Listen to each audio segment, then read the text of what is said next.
Athletics is in Adam Warren's blood. He grew up in New Bern, North Carolina, where his dad was very influential in his development as a baseball player. Calvin Warren was an athlete himself, having played football for North Carolina State. Well, I'd always wanted to play baseball ever since I started playing, which is t-ball. I always wanted to be a baseball player, you know, and my parents were always like, you know, that's great, but make sure you do well in school, and I'm glad they did because I ended up getting my college degree. But I think that dream really started to materialize when I was in high school. Between my sophomore and my junior year, my velocity started to go up. But it's kind of neat how I become a pitcher, because I was a catcher growing up, and I would always go to the pitching practices.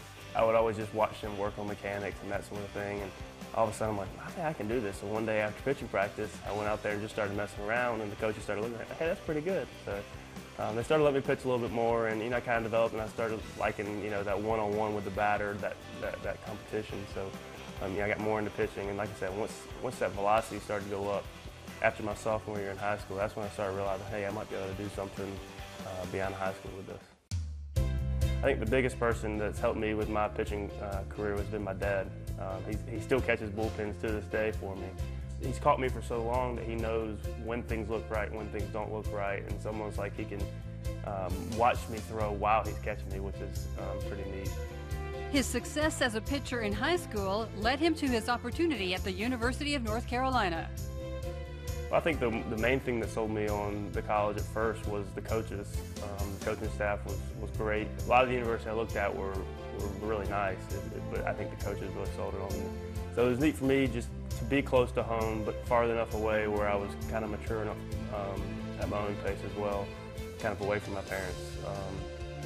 So it was just a great experience for me at North Carolina. I had one of the greatest times of my life there, and I don't regret any of it.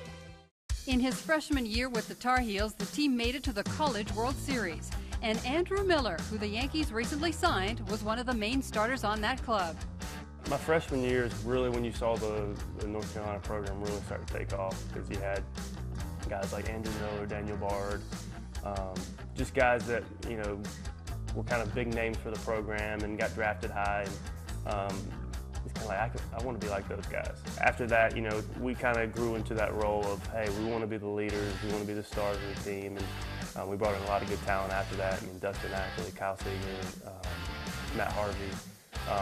And I think the program has grown so much over the time that I was there, and it was just neat to kind of see it transform from, a top 25 team to a national powerhouse.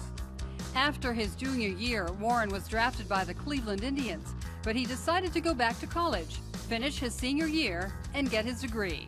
I wanted a commitment from a team if I was going to leave school early, and I didn't quite get that from the Indians after my junior year. And so I just decided, hey, why not go back and get my degree? I feel like I can pitch better than I did my junior year, and kind of up my status a little bit, and have confidence in my ability to do that. So it seemed like a no-brainer to me at the time. And so it ended up working out. So it's easy to say it was a no-brainer, but it was a tough decision. But going back to school did, getting that degree did influence it, but more for me just having that commitment from the team. In 2009, the Yankees drafted Warren in the 4th round. He reported to Staten Island that summer and quickly rose through the system. Well, I know when I first got drafted, it's kind of like, wow, the Yankees. I mean, this is the best of the best. I was excited about it, and I got into pro ball in Staten Island. You kind of realize there's something different. I don't have anything to compare it to. I don't know other teams, just talking to guys. You realize there's just a little something different. They take care of their players. They want to make sure baseball is your only worry. They're always providing the top class, top of everything. And it's just neat to be a part of an organization that's so committed to winning. He made his Major League debut in 2012, filling in as a starter for the injured CC Sabathia. It goes without saying, I was ecstatic and, dream come true. No matter how the day went, I had made it to the big leagues. Obviously, the end goal was not just to make it, just to stay there. But just a really neat experience for me, just emotional, because that's what you've been working for all your life, is to get to the big leagues. And finally, that happened. I got the chance to celebrate with my family. So obviously, things didn't go quite the way I wanted them to. But things happen for a reason, and I feel like I really learned from that bad experience.